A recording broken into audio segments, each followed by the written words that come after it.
মালিক পক্ষের জন্যই নিরপেক্ষ সাংবাদিকতা করা সম্ভব হচ্ছে না বলে মন্তব্য করেছেন জাতীয় ঐক্যমত্য কমিশনের সহ সভাপতি ডক্টর আলী রিয়াজ।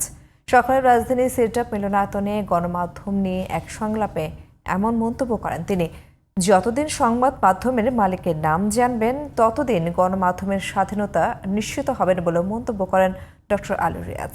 বিস্তারিত জানাচ্ছেন রফিক মাহমুদ।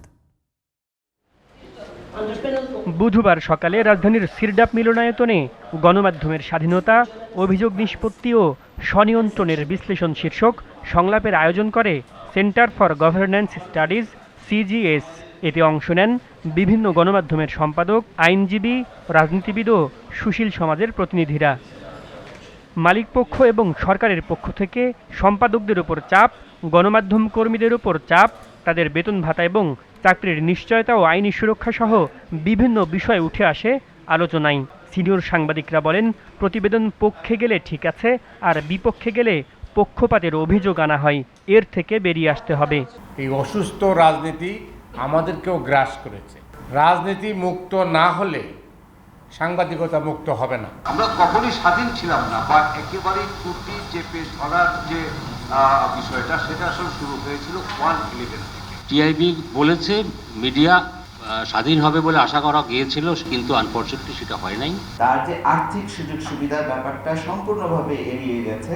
প্রত্যেকটা প্রতিষ্ঠানের সম্পাদকীয় নীতিমালা আছে, কিন্তু এগুলোতে কেউ কখনো মানে নাই। বিগত সরকার গণমাধ্যমের কণ্ঠরোধের চেষ্টা করেছিল বলে মন্তব্য করেন বক্তারা। ব্যক্তিগতভাবে আমরা অনেকেই হয়তো বা বাধার সম্মুখীন হচ্ছি না, কিন্তু কোনো না কোনো একটা অ্যাক্টর আমরা দেখতে পাচ্ছি অ্যাক্টিভ রয়েছে। যখন আমি দেখি আমার সাংবাদিক বন্ধুরা লেবার কোর্টে গিয়ে মামলা করে, এটা আমার কাছে খুবই অসম্মানজনক মনে হয়। আসলে সাংবাদিকদের বা গণমাধ্যমে সুস্পষ্ট করে প্রোটেকশন দেওয়ার, আলাদা করে সুরক্ষা দেওয়ার বিষয়টি স্পষ্ট নয়। একটা সভ্য দেশ হিসাবে আমরা যদি বিশ্বের এখানে পরিমণ্ডলে পরিচিত হতে চাই, তাহলে আমাদের মৌলিকভাবে এখানে হচ্ছে যে মিডিয়া ফ্রিডম থাকতে হবে।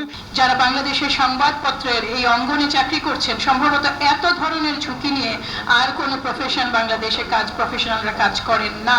আলোচনায় অংশ নিয়ে সংবিধান সংস্কার কমিশনের প্রধান ডক্টর আলী রিয়াজ বলেন, সংবাদ মাধ্যমগুলো মূলত মালিকের ব্যবসা টিকিয়ে রাখার কাজ করে, যে কারণে নিরপেক্ষ সাংবাদিকতা করতে পারেন না সাংবাদিকেরা। রাজনৈতিক দলগুলো ক্ষমতায় যখন যাবেন তারা কি আচরণ করবেন অতীত তার ইন্ডিকেশন। কেন মিডিয়ার সঙ্গে যুক্ত ব্যক্তিরা এই সিদ্ধান্তটা 365 দিনও নিতে পারলেন না, যে আসেন আমরা আলোচনা করে দেখি এই বিপদটা কেন ভবিষ্যতে ঠেকাবো। আমরা বসে থাকলে টাইম হবে, একটা কমিশন হবে, একটা প্রতিষ্ঠান হবে, একটা কিছু তৈরি হবে, তারপরে ওনারা সমাজকে রক্ষা করে দেবেন। সাংবাদিকদের সুরক্ষায় নিজেদেরকেই উদ্যোগী হতে হবে বলেও মনে করেন doctor Ali Riaz. Rafiq Mahmud, GTV news, Dhaka.